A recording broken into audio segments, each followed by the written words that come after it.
Livestock 247 is all about livestock.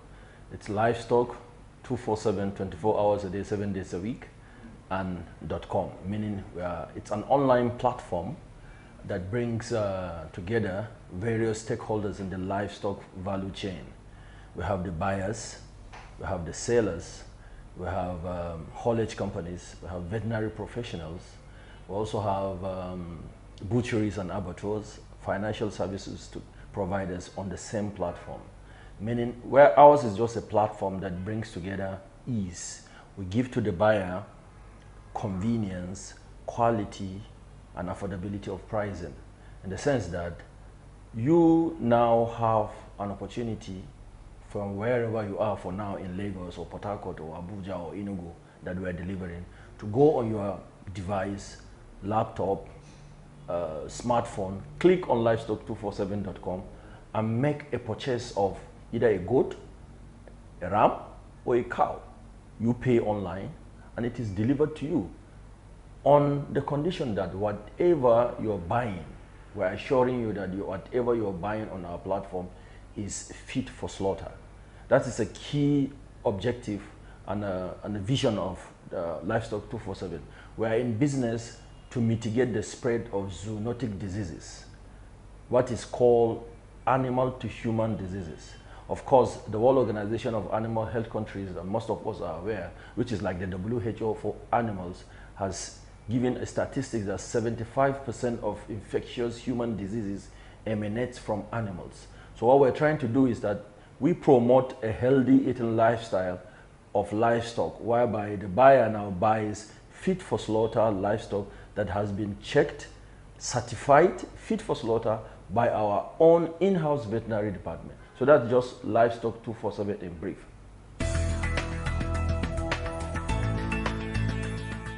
Livestock247.com, it's actually the first online livestock market in Nigeria. And we want to take our rightful spot in Africa. I mean, Nigeria is the giant of Africa. We're not just supposed to be giant of Africa in just in name, by name calling. We want to really step in and create an industry that's very, very structured from Nigeria. And back to your question, the vision is, like I said, if you go to our website and you click on our About Us page, our vision is to mitigate the spread of animal to human disease transmission in Africa. But we're starting with Nigeria. It's a tall order and we're very serious about that. And we know in order to achieve that, we have to do some things, back end and the front end. And one of those things is to, first of all, structure the market. Make sure that we don't own the inventory. We have people that have been going to various cattle markets around the country to sell their cattle. And we go over there and tell them, so look, why should you, if you know how the cattle business has been existing in the north, you go to a place like Megatari in Jigawa State. The market day is on a Thursday. If you go to Megatari in Jigawa, Megatari cattle market is one of the biggest in sub-Saharan Africa. You go there on a Thursday, it's just like Apapa here. It's locked down. The transaction in Megatari on every Thursday is close to about 2 billion naira. We've seen traders from Mauritania to Megatari. We've seen cattle routes from Morocco to Katsina, from Central African Republic to Mubi in Taraba State. These are cattle routes that have been existing. So what we are currently doing is to tell them, so look, why should you wait for a Thursday in Megatari to go and sell your cattle? Why? We are giving you a borderless access 247. That is what Livestock 247 stands for. If you go to Megatari on a Friday, nobody will be there. They've moved on to, let's say, they're on their way to Ilela in Sokoto, and the market day is on a Sunday. So this is the pattern. They move from one town to the other, from one market day to the other. But what we're saying is that you are restricting yourself to location. Livestock 247 gives them access, borderless, no limitation in terms of duration. When you are listed with your inventory on Livestock 247, after we've verified that it is fit for slaughter, a buyer somewhere in Ikorodu in Lagos can wake up around 10 p.m. in the night and decide to buy a cow. Why should we stop him from doing that? Why should we stop him from enjoying this, convenience that technology has brought? That is what we're essentially doing. So that buyer in Ikorodu can wake up in the middle of the night and decide to buy a cow because he has to go and pay maybe homage or a cultural reason to his new bride. And he doesn't have to go to Megateri. You that used to go to Megateri, you don't have to be in Megateri. As long as you've listed your livestock on your inventory on Livestock 247, as long as this buyer has an account on Livestock 247, we bring you people together. He pays, you get paid, he gets his cow, and you allow us. It's like he's outsourcing the back end inconveniences to Livestock 247. We sort out that's fit for slaughter, we sort out his transportation needs, and we bring it to him in Ikorodu, wherever he is.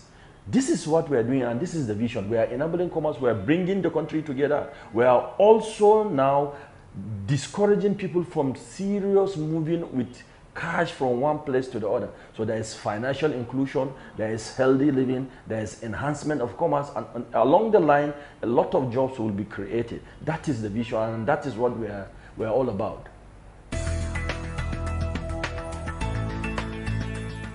I must tell you that the future is very bright, and it's so exciting, and we're privileged to be and honored to be pioneers in this. And I know there's definitely going to be some copy and paste.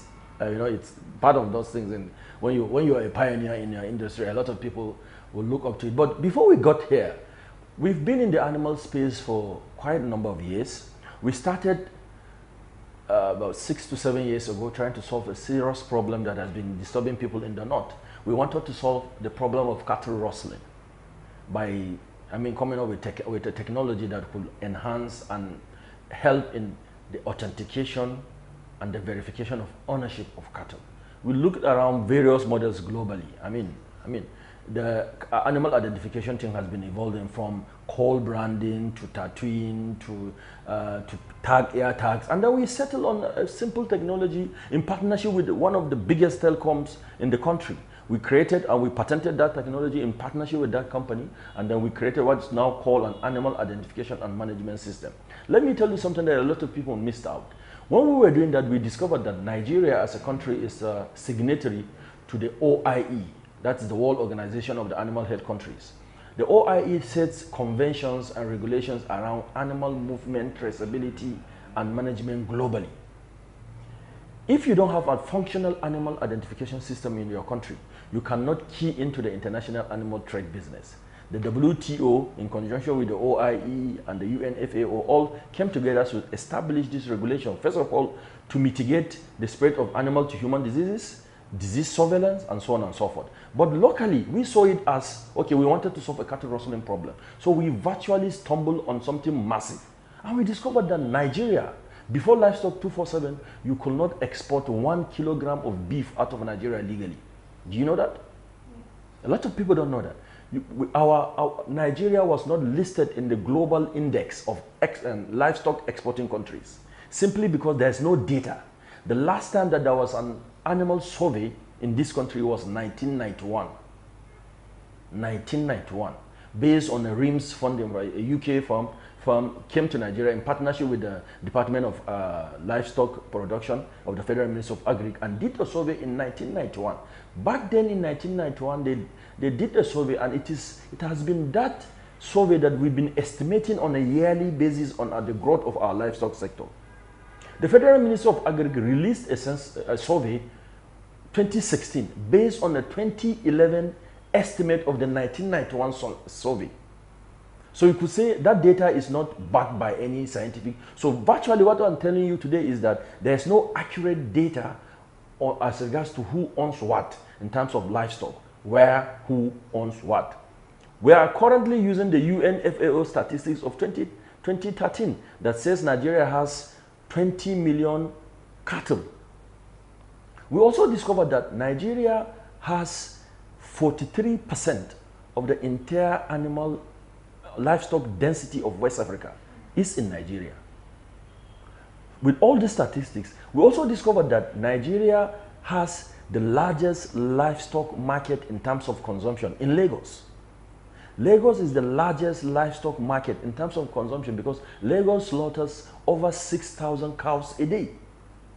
These are all mind-blowing statistics while we were trying to solve the problem of cattle rustling. So we saw the opportunities, and we see thousands of trucks moving up and down the country on a weekly basis.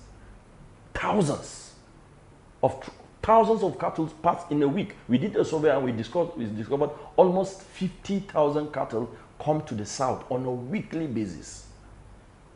There is no structure around it. It is not captured formally. There is no financial inclusion. Nobody cares to know whether these are diseased or not. So this is what really inspired us. And as we stepped in to solve the cattle rustling problem, we saw that this is bigger than cattle rustling. We want to create an industry whereby people could come into Nigeria and establish beef processing plants. Without a structure, without identification, nobody will take you serious, because there's what they call globally traceability from farm to plate. If you go to all the developed economies, Europe or America, and you order for a plate of steak, they can actually tell you that this meat that you are eating is coming from a particular farm somewhere. That is traceability from farm to plate. That's why, for instance, a global brand like McDonald's, you don't see a McDonald's brand in Lagos. Why? Simply because there's no traceability. You go to Namibia, a country of less than 2 million people, you have a lot of McDonald's franchises in Namibia, but a city of 23 million. Lagos is one of the exponentially growing mega cities globally.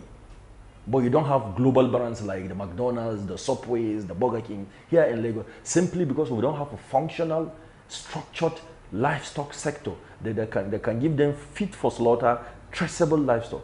So this is what Livestock 247 is stepping into. We have big chains of shopping malls opening up in Nigeria.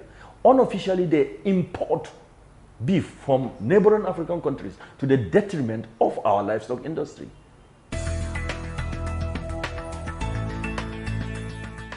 The major challenge that we are currently trying to solve is, people are used to e-commerce now. E-commerce is something that is taking hold in Nigeria, and before Livestock 247, I don't think there's any functional, full-fledged livestock online market like this.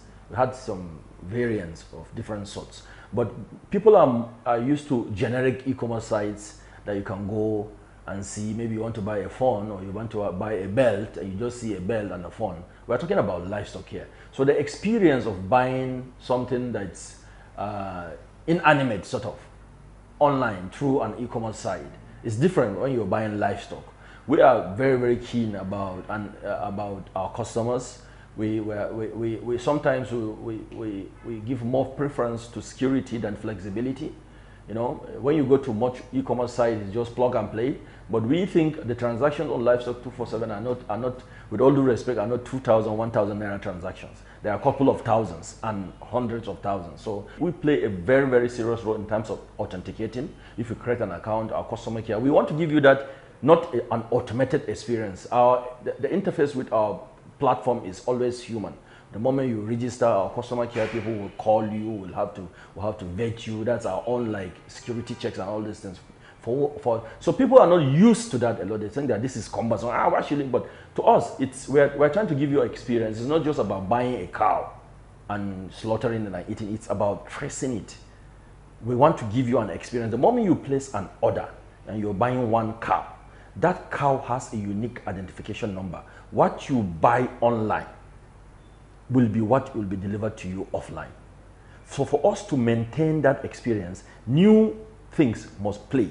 We have to, if you want to know the route that cow is following, we can tell you that. You want to know the truck that brought that cow to Lagos, we can give you that. You want to know the truck number, the driver's name, the driver's phone number, we can give you that. You want to know the exact time that arrived Lagos, we can give you that. Why are we doing that? Because ours is not just about collecting money from buyers and giving it to sellers. No, it's about disease control. It's about traceability. It's about disease surveillance. If there's an outbreak, for instance, of mad cow in a particular state in Nigeria, we can now quarantine, we can now avoid that area for our buyers. This is something that's new. So this experience, our need to ensure that all these processes are followed makes some of our customers, you are wala too much. This is one of the things that we're going through. And another thing is, people are not used to paying before they want to go to a cattle market and see and buy. That's another experience that we're trying to. So we've kind of visualized that. You can actually go on Livestock 247, see all our picture galleries, see the weight ranges, and see the prices, and make your decision.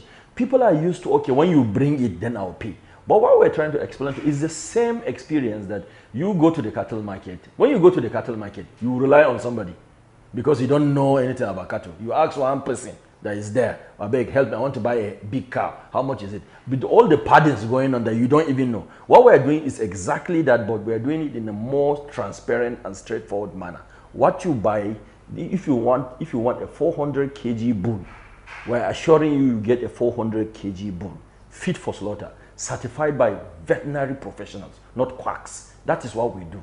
So all these experiences are things that people are not used to. They say, okay, why don't you bring first before I pay? It doesn't happen that way on our platform because we don't own the inventory. Most e-commerce sites invest in inventory or have a quasi kind of arrangement with there. But what we're doing is, the owner of this cow probably is in Ilela in Sokoto State with his cow.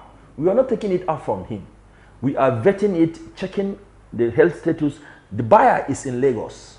So this guy in Ilela cannot give his cow to you in Lagos if you don't pay.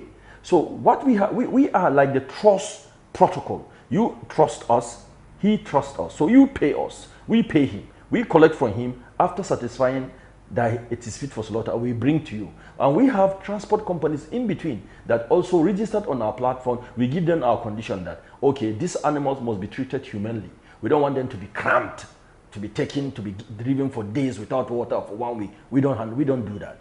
We have our standard processes. It has to be 2 days, and if it is 2 days journey, they have to break somewhere. I mean, you have to refreshen them, you have to give them water, blah, blah, blah. These are things that all our haulage companies that are registered with our platform must go through. So these are the things that people are not used to, and they're still, but we believe with so much with education and with interaction with people like you that we're blowing this message so that people really understand our deliverables and our offering. These are the challenges that we see so far. And I think with proper education and sensitization, some of them are getting around it. Some of them are feeling, it really makes sense. If you can save a little bit and you are going to save your life, you are saving some money and you are saving all this stress just for a few, 1, 2, or 3,000 more than the normal way that you go with all the attendant inconveniences.